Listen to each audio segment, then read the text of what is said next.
The humid air of New Orleans clung to Emma's skin as she stepped off the train, her eyes scanning the vibrant yet eerie French Quarter. She had heard of the city's haunted history, but was here for something deeper. A recently discovered journal, belonging to her great-grandmother Lucille, hinted at dark family secrets tied to the city's supernatural folklore. Emma felt a pull she couldn't ignore, a pull that whispered, "Come and uncover the truth." Settling into her rented room on Royal Street, Emma opened Lucille's journal. The faded ink revealed a chilling message.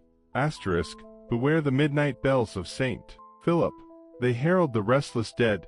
Asterisk, she dismissed it as superstition but couldn't shake the sense of foreboding. That night, a distant tolling woke her. Her clock read 12:01. Seeking answers, Emma joined a ghost tour led by a man named Gideon. His tales of haunted mansions, spectral pirates, and the infamous LaLaurie Mansion thrilled the group, but Emma's focus remained on St. Philip's. When she asked about the bells, Gideon froze. "Some things," he whispered, "are better left alone." Defying Gideon's warning, Emma visited the church. Its Gothic spires loomed against the moonlit sky, casting shadows that seemed alive. Inside, the air was frigid despite the summer heat. She approached the bell tower, her steps echoing ominously. Suddenly, a cold hand brushed her shoulder, but when she turned, no one was there. Emma's research led her to Marie, an elderly woman who claimed to know the city's deepest secrets. Over tea in her dimly lit parlor, Marie spoke of the asterisk veil,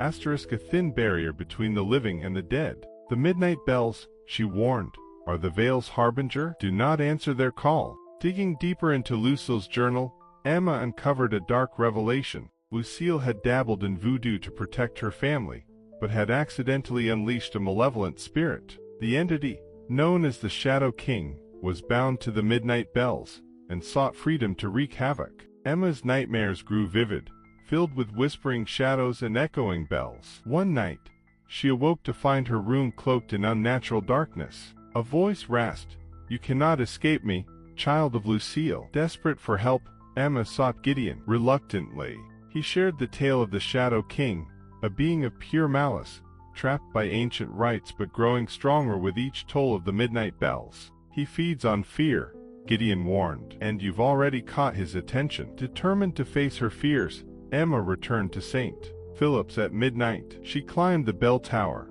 her lantern casting flickering light. At the stroke of 12, the bells tolled, and the air grew heavy. Shadows coalesced into a towering figure with glowing red eyes. "You cannot stop me," it hissed. Fleeing the church, Emma sought Mary's help. Together with Gideon, they devised a plan to banish the Shadow King. The ritual required Lucille's journal, items tied to Emma's bloodline, and a confrontation with the entity itself. Time was running out.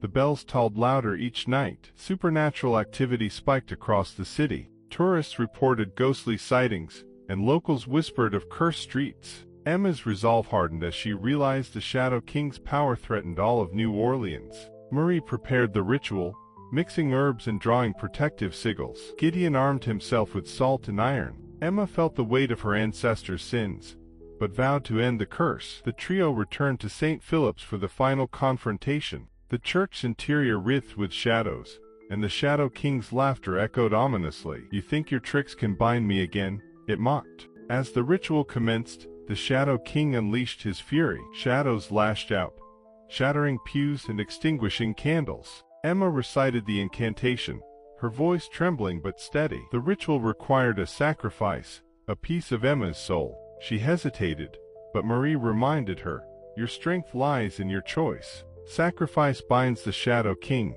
Hesitation frees him." With a deep breath, Emma placed her hand on the sigil and chanted.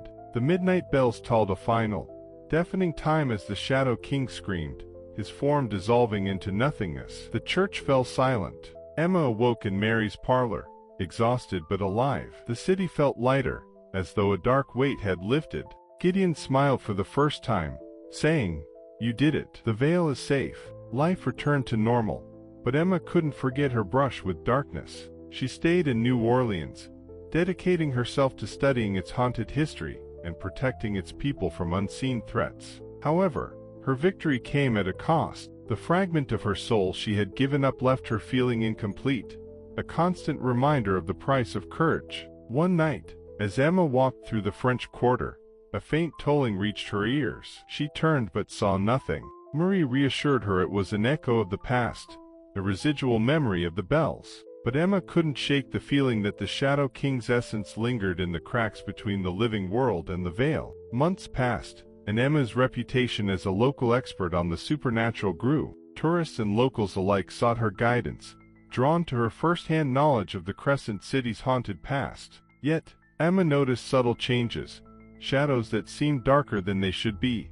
whispers in the wind that carried a familiar menace. Late one evening, a young woman knocked on Emma's door. She introduced herself as Claire, a descendant of another family tied to the Midnight Bells. "My grandmother spoke of you," Claire said. "She said you would understand." Claire's presence reignited the mystery, and Emma knew her work was far from over. Claire's story revealed a chilling truth.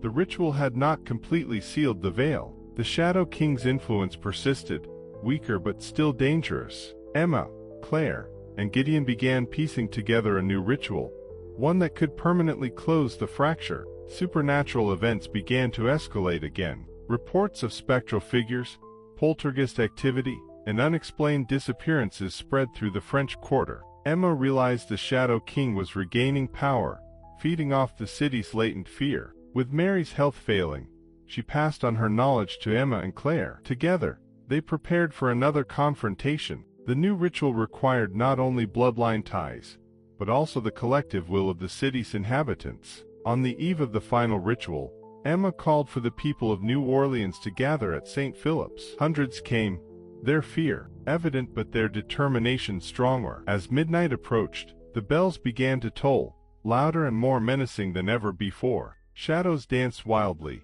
and the Shadow King's presence grew overwhelming. Emma and Claire led the crowd in chanting the incantation, their voices merging into a powerful chorus. The ritual required unity, a collective defiance of the fear that had plagued the city for generations. The air shimmered as the veil began to solidify, sealing the fractures. The Shadow King appeared, his form more monstrous than ever. "You think you can defy me?" he roared, lashing out with tendrils of shadow. But the crowd held firm, their chants growing louder, their courage unshaken. As the final words of the incantation echoed through the church, a brilliant light erupted, consuming the Shadow King. His scream reverberated through the air before fading into silence. The bells tolled one last time, their sound pure and harmonious. Thanks for watching. If you loved this video, please give a like and subscribe to the channel, and click the bell icon so you never miss any update from us. Share this story with your friends.